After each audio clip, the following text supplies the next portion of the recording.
Et bonjour à tous et bienvenue sur ma chaîne Impart News. Écoutez, aujourd'hui, on va parler de la respiration. La respiration, c'est l'inspiration, je prends l'air, et l'expiration, je souffle. Pour cela, il y a des techniques et j'ai un ensemble de tutos à vous proposer pour cela. Pourquoi parler de la respiration? Parce que c'est un petit peu quelque chose, la clé de voûte en fait des instruments avant. Si vous avez une bonne colonne d'air ça veut dire prise d'air et expiration, donc inspiration et expiration, on appelle ça la colonne d'air, ok. Cette colonne d'air doit être relativement rectiligne, je dirais un petit peu comme l'eau qui coule d'un robinet. Quand on regarde bien, c'est bien droit, c'est dense, c'est stable. Eh bien, notre colonne d'air, ça doit avoir les mêmes propriétés. Faisons un petit test. Donc j'ai soufflé. Qu'est-ce qui s'est passé? À vous de savoir. Maintenant, je refais la même chose, mais en respirant autrement.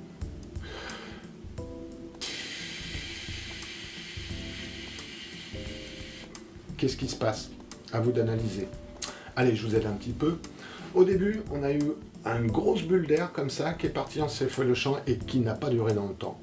Sur la deuxième respiration, au contraire, on a eu quelque chose de complètement rectiligne, de complètement stable, de complètement dense, et vous l'avez entendu simplement au niveau du bruit qu'a produit l'air quand je l'ai expiré. Bon, la qualité de cette respiration, et je vais vous faire un petit test après, la qualité de cette respiration, donc inspiration, expiration, va vraiment vous aider à avoir un son très agréable, un timbre donc chaleureux, éventuellement modifiable aussi par votre corps et ce que vous avez envie d'entendre.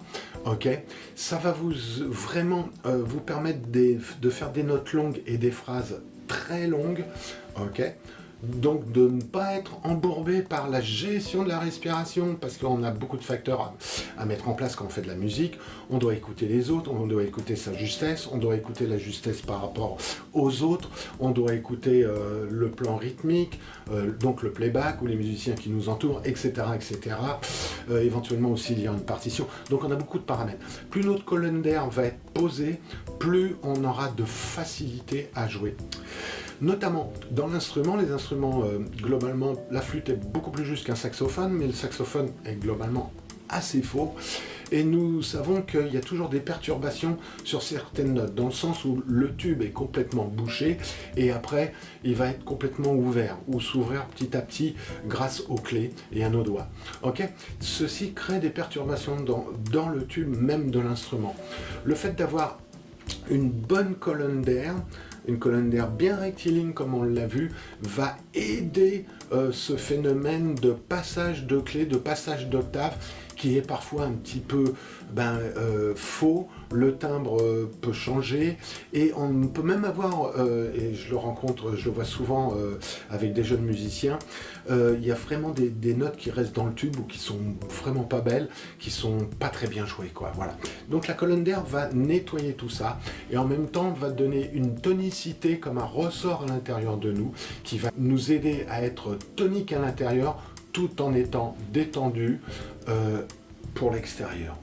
Voilà, donc la colonne d'air, c'est vraiment la clé de voûte des instruments avant. Maintenant, à vous de faire le test. Écoutez, je vous propose un petit jeu.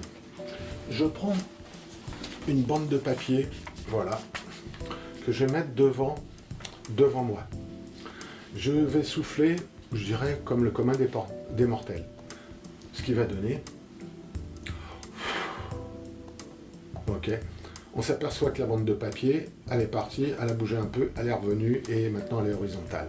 Maintenant, j'utilise la technique respiratoire idéale, entre guillemets, pour les instruments avant.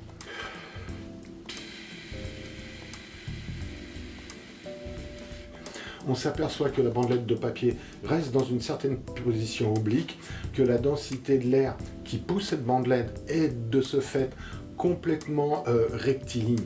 Eh bien écoutez, faites l'expérience chez vous. Prenez une bandelette de papier, Vous pouvez le faire avec une bougie, avec un fil, ce que vous voulez, mais faites cette expérience-là. Et le fait de tenir sa colonne d'air est quelque chose de vraiment indispensable, de vraiment très important pour les vents.